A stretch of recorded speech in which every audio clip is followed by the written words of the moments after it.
Assalamualaikum warahmatullahi wabarakatuh. Perkenalkan, nama saya Siti Roida Pane dari kelas 12 IPS 2. Di sini saya akan menjelaskan tentang konflik Amerika Latin.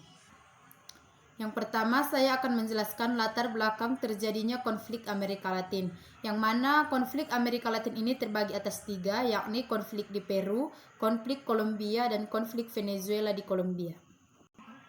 Yang pertama, saya akan membahas tentang konflik di Kolombia, yang mana konflik bersenjata di Kolombia berawal sejak tahun 1920-an, dimulai dengan gelombang protes dari para petani lokal akibat buruknya kondisi petani selama bekerja di ladang para tuan rumah. Yang kedua adalah konflik di Peru. Pembangunan yang tidak merata, kemiskinan, dan lebarnya kesenjangan sosial di Peru mengakibatkan munculnya kelompok-kelompok pemberontakan yang tidak puas dengan pemerintah dan menginginkan keadilan. Yang ketiga adalah konflik Venezuela-Kolombia. Memasuki tahun 1998, wajah Venezuela berubah setelah presiden terpilih baru Venezuela, yaitu Hugo Chavez, yang menggalakkan revolusi Bolivarna.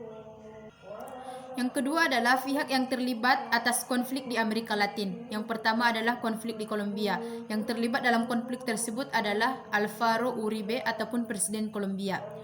Yang kedua adalah konflik di Peru, yang mana tokoh-tokoh yang terlibat dalam konflik tersebut adalah yang pertama Abimael Guzman ataupun pemimpin Partido Comunista de Peru. Yang kedua adalah Artemio ataupun pemimpin Partido Comunista de Peru. Dan yang ketiga adalah Alberto Fujimori ataupun Presiden Peru. Yang ketiga adalah konflik Venezuela-Kolombia. Yang terlibat dalam konflik tersebut adalah Hugo Chavez ataupun Presiden Venezuela. Yang ketiga adalah waktu kejadian konflik di Amerika Latin. Yang pertama, konflik di Kolombia terjadi sejak tahun 1920-an. Yang kedua adalah konflik di Peru, yang mulai menunjukkan aksinya pertama kali pada bulan Mei 1980 di kota Cusi dengan melakukan sabotase terhadap kotak pemilu dan membakar hasil pemilu.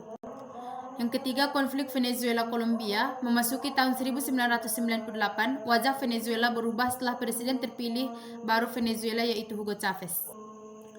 Perjalanan konflik di Amerika Latin. Yang pertama, konflik di Kolombia. Kolombia merupakan sebuah negara di Amerika Latin yang terletak di wilayah paling utara. Kolombia sejak dahulu dikenal sebagai negara yang sering dilanda konflik bersenjata, bahkan hingga kini pun masih sering terjadi. Konflik bersenjata di Kolombia berawal sejak tahun 1920-an, dimulai dengan gelombang protes dari para petani lokal akibat buruknya kondisi petani selama bekerja di ladang para tuan rumah. Para petani menghimpun massa dan kekuatan untuk melancarkan aksi protes dengan membawa paham perjuangan sosialisme dan komunisme. Yang kedua, konflik di Peru. Peru merupakan salah satu negara di Amerika Latin yang berbatasan dengan Ekuador dan Kolombia di sebelah utara, serta Brazil di sebelah timur. Wilayah Peru terbagi ke dalam tiga zona utama, yaitu zona pantai di sebelah barat, zona pegunungan di sebelah tengah, dan zona hutan di sebelah timur. Zona pantai merupakan zona paling maju dan merupakan pusat aktivitas perekonomian di Peru, sedangkan zona pegunungan dan hutan merupakan wilayah minim pembangunan dan cenderung terisolir dari pusat kota Peru. Pembangunan yang tidak merata, kemiskinan, dan lebarnya kesenjangan sosial di Peru mengakibatkan munculnya kelompok-kelompok pemberontakan yang tidak puas dengan pemerintahan dan menginginkan keadilan. Yang ketiga, konflik Venezuela-Kolombia. Venezuela ataupun Republik Bolivarina. Venezuela merupakan salah satu negara di Amerika Latin yang merupakan salah satu negara yang beribu kota di Caracas. Negara ini berbatasan dengan Laut Karibia dan Samudra Atlantik di sebelah utara, Guyana di timur, Brazil di selatan. Chavez menganggap bahwa neoliberalisme tidak akan mampu mensejahterakan rakyat miskin. Justru sebaliknya akan semakin memperkaya para pemilik modal ataupun kaum borjuis dengan mengeksploitasi rakyat miskin sebagai pekerja. Perkaya para pemilik modal ataupun kaum borjuis dengan mengeksploitasi rakyat miskin sebagai pekerja. Terakhir adalah upaya penyelesaian konflik di Amerika Latin. Yang pertama adalah konflik di Kolombia.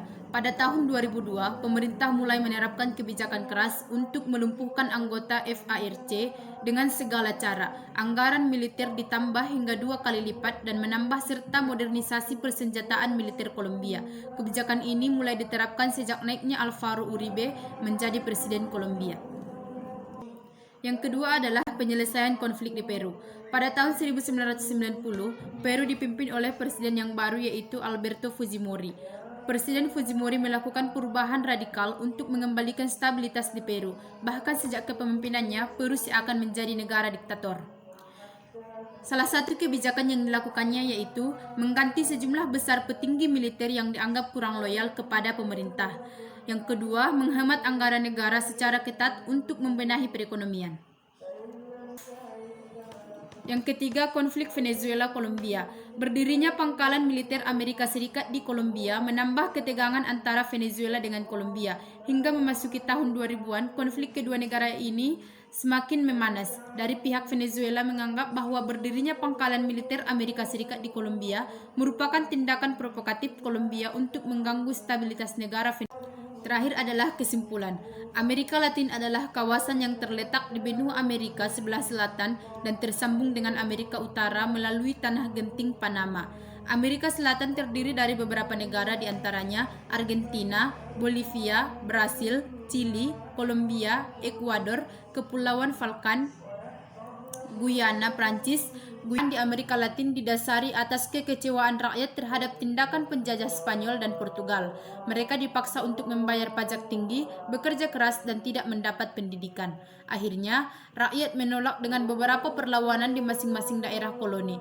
Rasa nasionalisme mulai muncul saat masa perjuangan kemerdekaan dan berkembang ketika setelah kemerdekaan. Akan tetapi setelah perang kemerdekaan, Amerika Latin mengalami perubahan dalam berbagai bidang seperti bidang politik, sosial, kebudayaan, ekonomi, keagamaan, pendidikan, dan kepemilikan tanah.